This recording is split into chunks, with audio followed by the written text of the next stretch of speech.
nakakahiya sa buong mundo na ang Philippine National Police natin, who by the way has intelligence funds, hindi alam ang mga pangyayari sa ating bansa.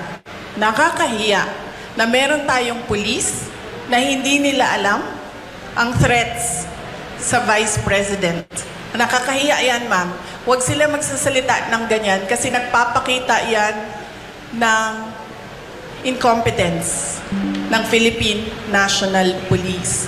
Dapat dyan, kung ako po ay Presidente, Secretary ng DILG, Chief ng PNP, ang sagot dyan ay, let us sit down and investigate the alleged threats so that we will know if these are true or not.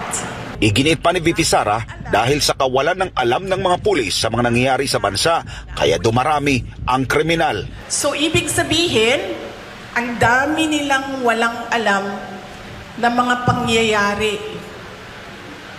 So kaya pala, nagkanya-kanya na ang mga kriminal dahil walang alam ang kapulisan.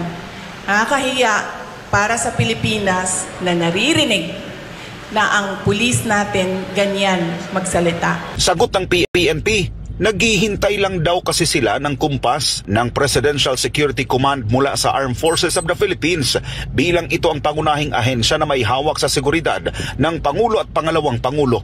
Ang kaso nila, wala raw abiso at hindi nakikipag-ugnayan ang PSC sa PNP para imbestigahan ang mga sinasabing banta laban kay VP Sara.